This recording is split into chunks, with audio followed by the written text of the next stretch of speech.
Good morning. Today is Monday, July 17th, 2023.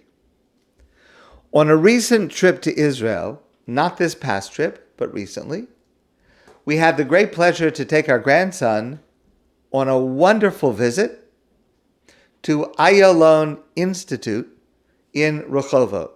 And if you have not been, you have to put this on your next trip.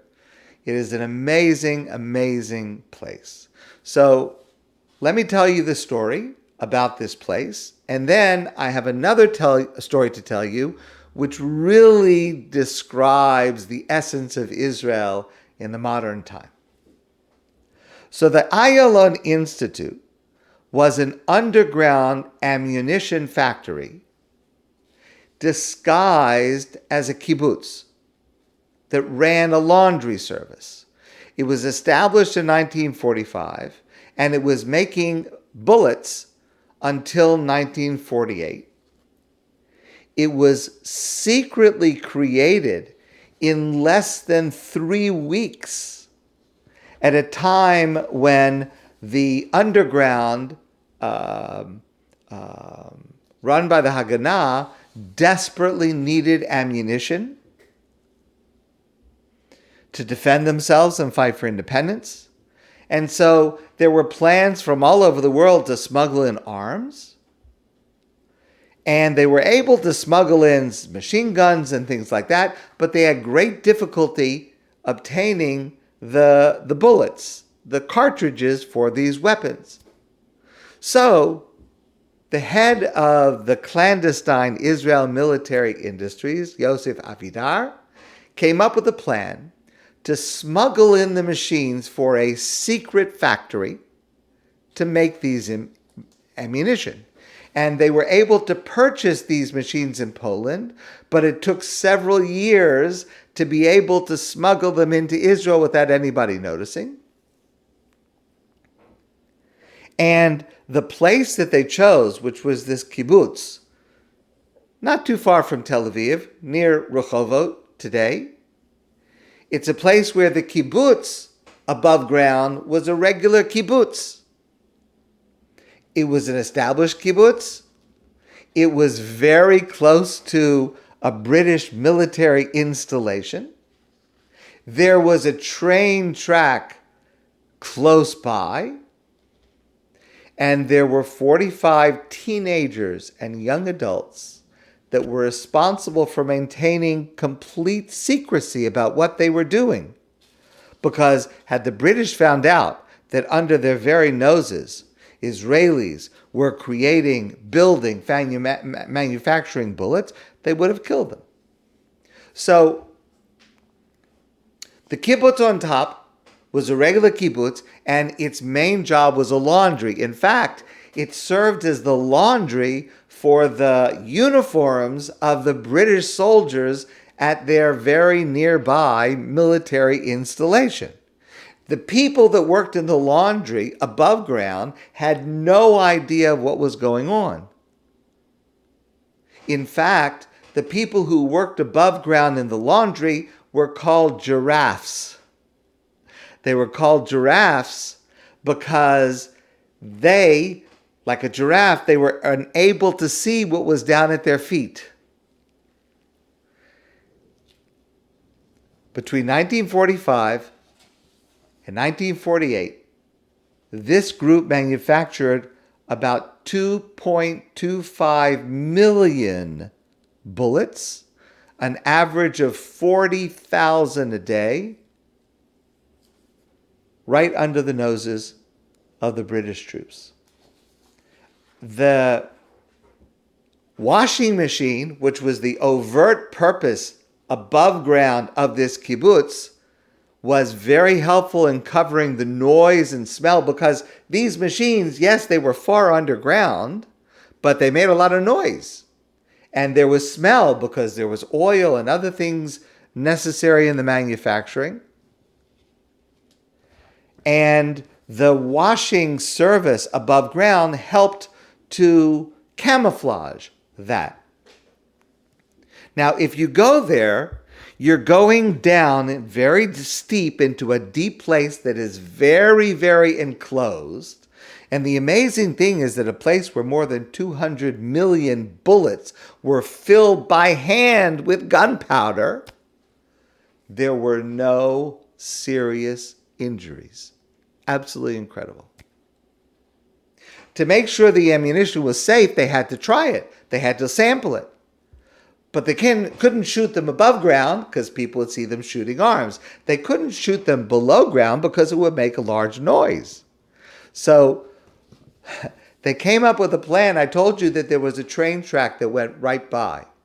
Every day at exactly the time that the train passed and made a loud noise from the train, that's when they would do their quality check. They would shoot one round and the noise would be camouflaged by the train that was overhead. And in this way, they were able to disguise their test firing.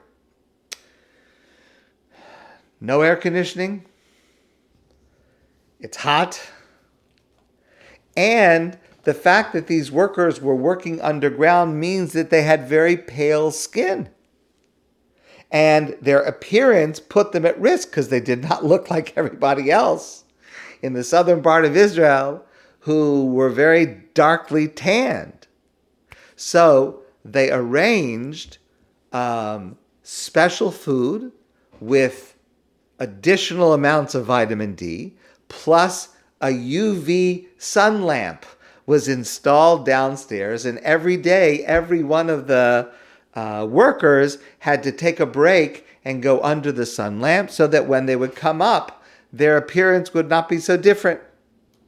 And also, every time a shift ended and they had to come up, of course, they couldn't come up at once. They came up in ones and twos, gradually coming up so it wouldn't be so noticeable where they were coming from. Everyone had to go through a thorough inspection, one to the other, to make sure that there was no debris from making these bullets. There were shavings and other material and oil and all kinds of stuff. They had to go through this in order to make sure that when they came up, they would be indistinguishable from all the other workers.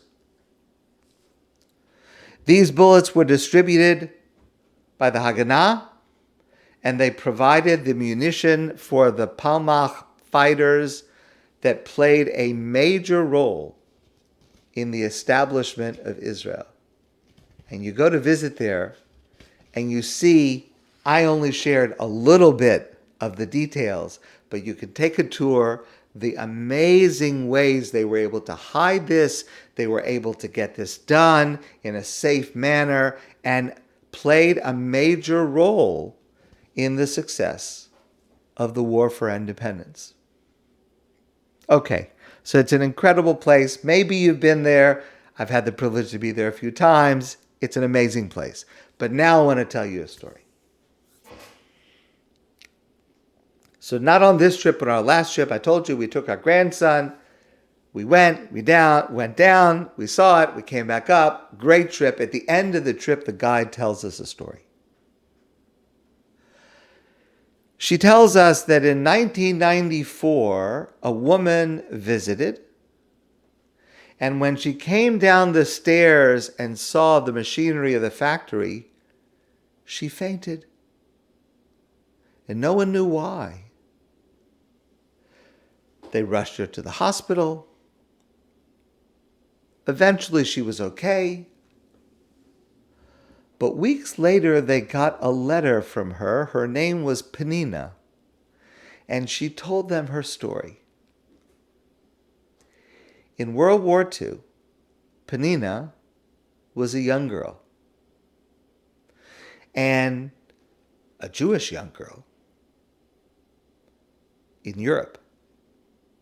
And she was taken by force to a secret underground labor camp in Germany, making bullets for the Nazis. She and the other girls there worked under terrible conditions of hunger and isolation and danger. All of the precautions the Israelis were taking for their workers, I promise you, the Germans were not taking for these Jewish girls. It was very, very dangerous. In 1945, the Americans started bombing the area.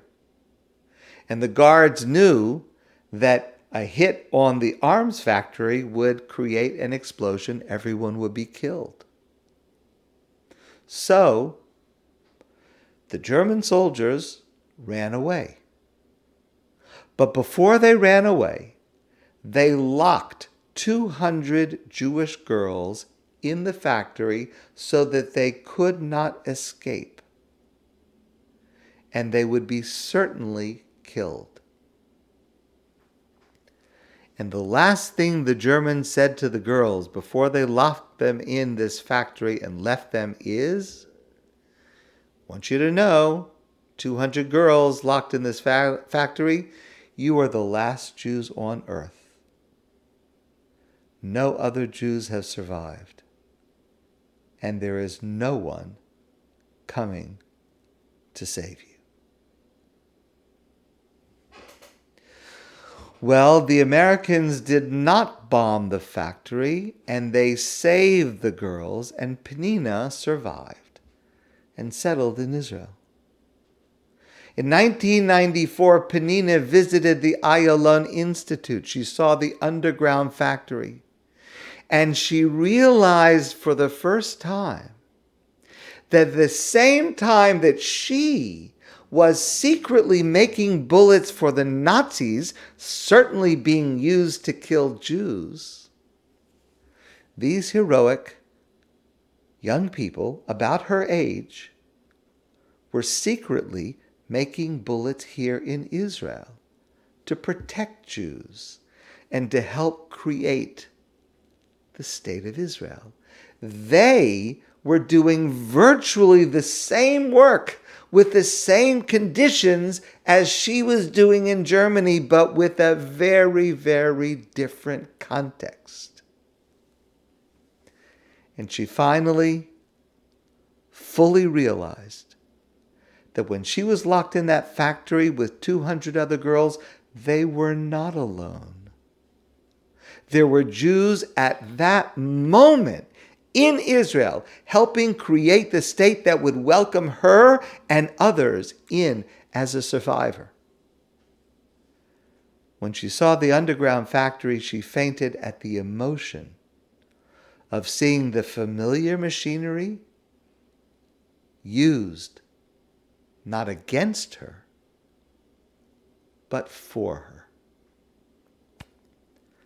This is a story that perfectly encapsulates the drama and the miracle of modern Israeli history.